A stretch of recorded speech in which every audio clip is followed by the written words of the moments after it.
So hi guys, welcome back to another video. So I was lucky enough to get my hands on Vivo V5, which is not yet launched but announced by the Vivo and should be out in some time, but pre-orders are now, and this specific unit was provided to me by Taran Mobile Collection in Alibag. So if you live near me, please pre-order this device to get a VR headset for absolutely free. Vivo has started its own virtual reality kit and you can just get it for free if you pre-order this device. So the price of this device in retail stores is around 17,930, which makes it around 18,000 rupee phone, and as you can see it looks just beautiful. The build quality is like a high-end mid-range phone, and there are some compromises but we will get on to that later. But this phone is specifically focused for its camera. The both sensors are pretty good sensors, but let's take a look at its aesthetic. As you can see on the bottom you do get a headphone jack, a microphone, two screws to open this phone, a downwards facing micro USB and speakers. On the above section you do get your camera, a flash and some proximity sensors. On the left you get a volume, on the left you get SIM ejector. On the back you do get your primary 13 megapixel camera and a flash. There is some 3D Vivo branding. On the bottom you do get some also antenna bands,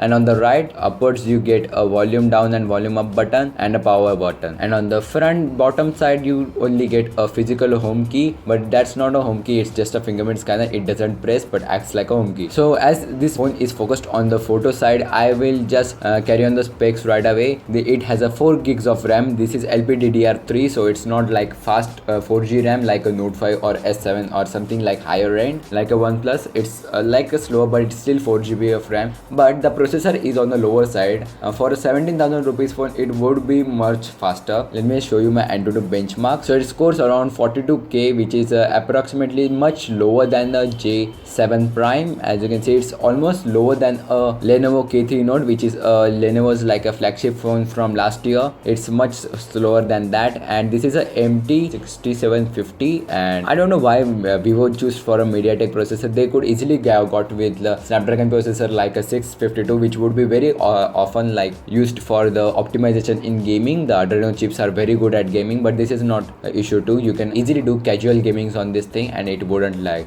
And also VR is a pleasant experience, but this 720p display don't make it like a real experience. You might feel some jittery because of the slow performance of this device and the slower latency of the screen. So if you go to the camera, you get a normal UI which just looks like a iOS. You can take a photo, you have the face beauty on left, on the right you have videos, on the upper side you have the button to switch your camera, just like that. There is the 20 megapixel front camera, there is the flash, and on the right you do get an option for PPT, professional, slow, fast, HDR, panorama and night. Tested all of these features and I will show you some samples later on. There's a touch capture, voice shutter, palm, timer, gender detection. That's a cool thing. It does its job very perfect. There's a mirror selfie. Video size you don't get a 4K option, only 1080p is available.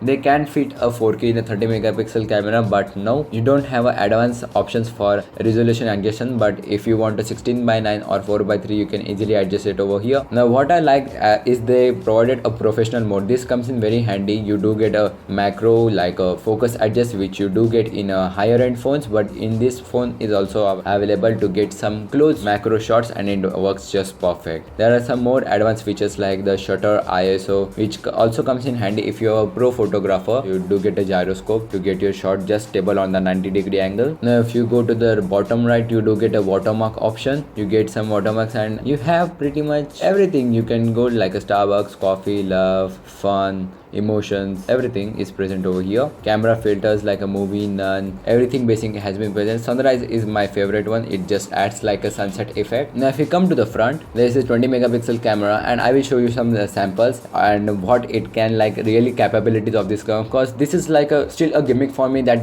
we can fit a 20 megapixel camera over here. So as you can see you do get a front flash and it's pretty bright, no objection over there. You do get some voice shutter or touch capture, but no filter or options over here. Like this has a like feature focus over here is a front camera 20 megapixel, and they don't provide a HDR, which is a very down point. You do get a face beauty and this is just amazing. You do get a video, and video the exposure quality is pretty bad, but it's still comparable to the other mid-rangers in this price. You do get a 1080p option, nothing over that, no 2K or 4K. Now I will show you some sample pictures. In this shot I use the moonlight feature on this camera and it works just perfect, but it didn't capture much much detail. It did highlight the darker areas, and this is just in the auto mode. In this picture I tried the front flash. Works pretty good, but still doesn't feel like a 20 megapixel camera. This is with no flash. And this is very, I use a front flash but very dark area. There was honestly, and just forgive my expression over there, I just accidentally took that way. And this picture I took it with the Galaxy S7 with no like physical flash, but it has a screen flash and it just takes much better. I don't know, there was no like point in providing a physical flash. It was, if it was not that powerful, and it's still a better like low powered than like a Galaxy J7. So as you can see over here, the flowers are over highlighted. You can't see actual detail of it. As you can see in this rows, there is quite a lot of detail in this 13 megapixel camera. No lie, it's pretty good for taking pictures.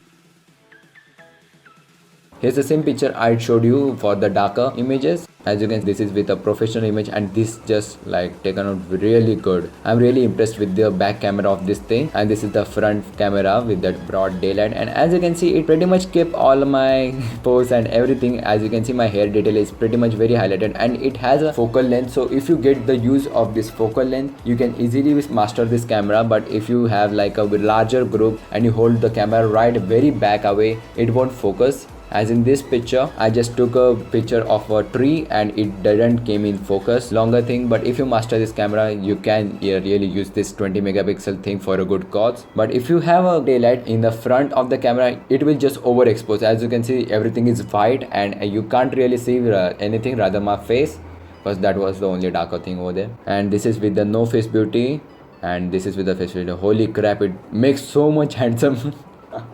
It's like, it looks very good, but there was a like very high blur, but it does pretty good job than the Samsung camera, which is a good thing. Sorry for my messy hair, I just woke up and took some selfies, and does pretty good job. So 20, not 20 megapixel, it would be like 10 to 8 megapixel if it would be a very high end camera, but 20 still gets the job done. It's still like better than a flagship, which is a good thing. It's like a really selfie-holic thing, but HDR would be very good. As you can see, only sun has been highlighted over here. You can't see my body easily.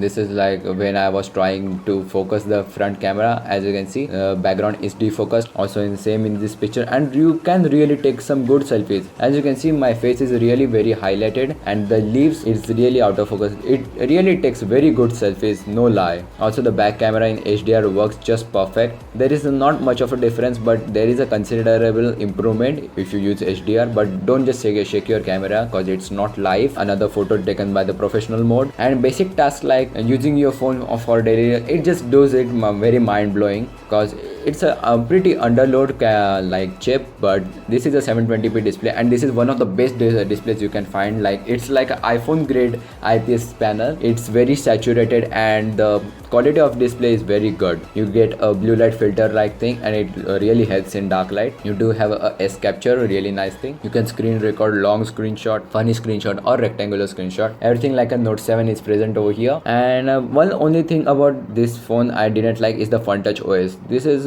really like bogging down the phone, cause if you look at the apps, as you can see, this is iMusic, iTheme, iManager. Why there is an I? This is not an Apple or a iOS device. Why there is an I? This is like a really rip off our iOS device. As you can see, you do get a control center like iOS. You have a single notification panel like iOS, with a blur like iOS. And one really thing I like about this, the fingerprint scanner is like really blazing fast on this. You can just tap it and it unlocks. There you go, it's blazing fast on this thing, and it's really more than comparable on the Galaxy S7 Edge. Let me show you a really cool thing, and every phone should have this. If you tap it in this section, it really tells which fingerprint that is, which is a good thing. And you don't know which fingerprint you have been registered, so it's a really cool touch by Fun Touch OS. Yep, there was a pun. And this is like a very advanced fingerprint scanner. You can wet your for like my hands are really sweaty right now, and it can really register my fingerprint, which is a good thing. My Galaxy S7 sometimes struggles in this part. Smart motion works just perfect, but I would not recommend to use these options if you want to save on battery. Smart multi-screen, only this option is available with 3 apps, so it's not a great option. And if you don't have like a login or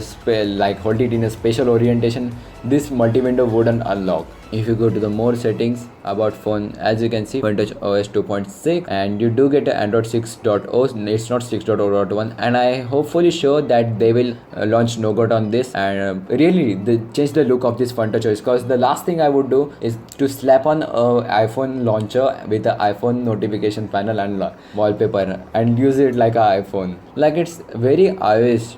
And if you go here for the processor part, you do get a real-time CPU usage. You do get a OTG support, works just fine. Here you can customize your notification panel and the control center, and that's pretty much it. You don't get many fancy things in this mid-ranger, but the build quality is very impressive. If you're looking for a great thing to buy or for your wife, kids or anything, who are like not a tech enthusiast, who don't care about performance, and if you want performance, please save up for a Lenovo ZUK 2 Plus, which is also a good thing. And it's like a very performance oriented with same camera like specs with the rear, but front camera is really just good on this thing, and it is really made for selfie-holics, but just don't use it under low light. It will just lag behind. And I really want to complain about the Vivo about this OS. This is not a really interactable OS, and just remove those eyes from this, because if you go to the clock, it's just like iOS. There is no difference. The music, the clock, they are just the same. The phone, not the phone, but the camera, and that's the only thing. So guys, thanks for watching. Also subscribe to our channel for more reviews, and peace.